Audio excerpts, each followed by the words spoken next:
Alright, what is up, gentlemen? My brothers from another mother. Listen, I get a lot of questions from, you know, the car guys that are watching this channel that are interested in, you know, the M car stuff, and you're always asking me to give you advice on what type of car you should get. You know, you want to get an E92, an E46, an E blah blah blah blah.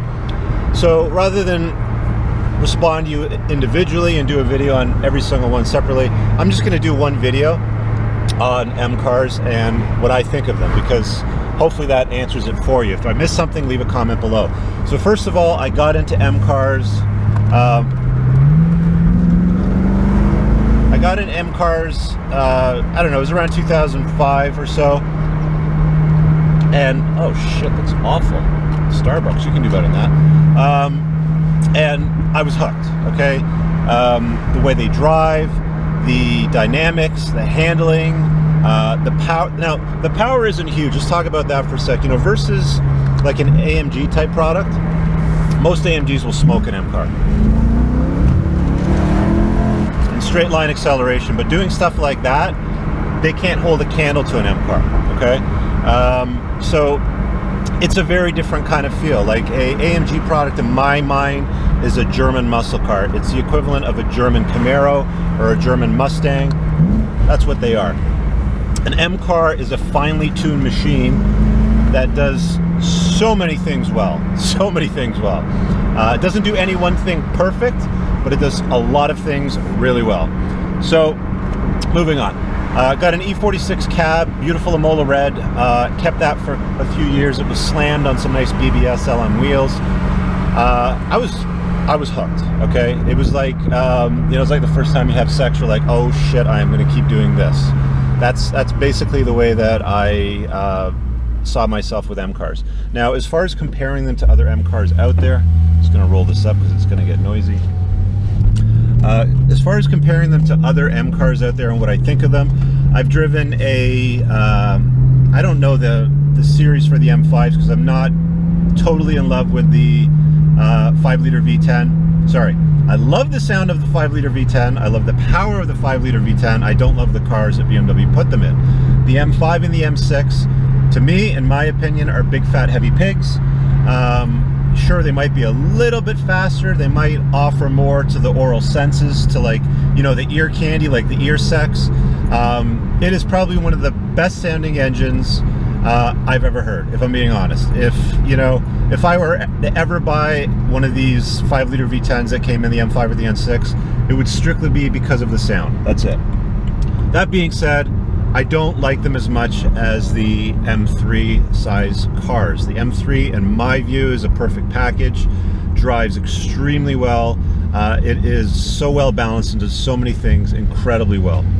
I've also driven a Z4M coupe and roadster. Love, love, love the M Roadster. They built them from 2004 to 7, or 2005 to 7. And it has the S54 out of the E46 M3. In full disclosure, I am currently looking for a low mile, clean spec M Roadster. If somebody knows of one in the Greater Toronto area, shoot me a message. I'd be interested in taking a look at it. I'm also looking for an E46 M3 with a competition package with a manual. Again, if you know of one of those, let me know, hit me up. So those are my favorite cars from that era. Moving on to 2008-ish, when I drove the E92 M3, I drove a manual transmission, kind of like a low-spec E92 M3. Obviously has the 5-liter, or sorry, the 4-liter V8, the same one that's in this. I was blown away. I was hooked. The thing that I noticed immediately, because I used to ride sport bikes, Katanas, GSXRs, ZX7 Ninjas, stuff like that. I stopped riding bikes around 2004 or so, but I rode sport bikes for about 12 years. The first thing I noticed immediately driving that 4-liter V8 was, holy shit, does this thing rev quickly. I had driven a lot of cars. I'm a pure petrol head. You guys have watched my videos. You know that I love cars. The first thing I noticed immediately is, wow, this thing revs quickly. And even in gear, like, I'm not even talking about neutral, I'm talking about in gear acceleration. It loves to rev. To me, it felt like a big sport bike motor. moving on. So since then, I've driven the M4, which has the 3-liter inline 6. Love that car.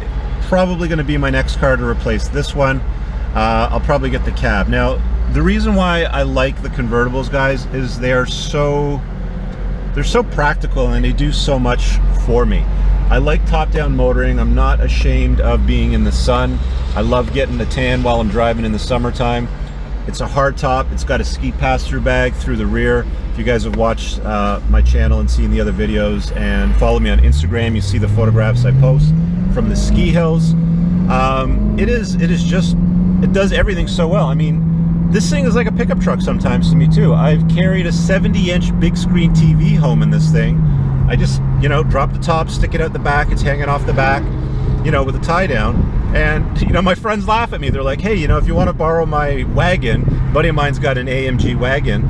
He goes, you know, if you want to borrow my wagon to pick up shit from Costco, he goes, let me know. And I'm like, honestly, dude, this would not fit in your car.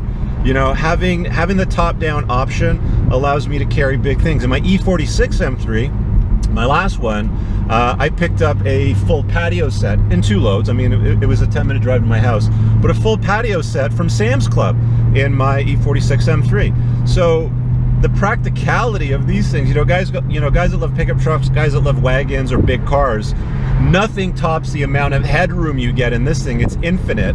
You can put all kinds of big shit back there. So that's my take on M cars, guys. You know, I want to say stop asking me what I think of this car versus that car. Just do what you want. Just you know, go out there and drive them. Whatever feels right, what feels good to you, go for that.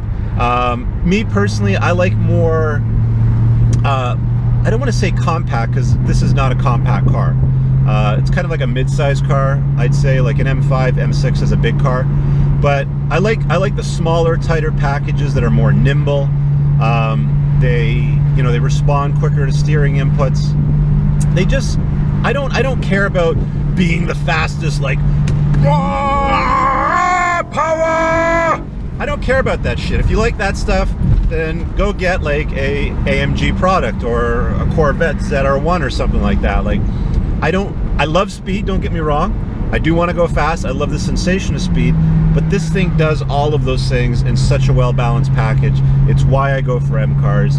I'll probably drive more of them in the future. Not that I'm never gonna, get away from them, but they just do something for me. Anyway, thanks for checking out the video. If you got any other questions, leave them in the comments below. Let me know what you think, guys, of your favorite cars or your favorite M car, and give it a thumbs up. Of course, browse the channel. We'll talk to you guys later. Peace.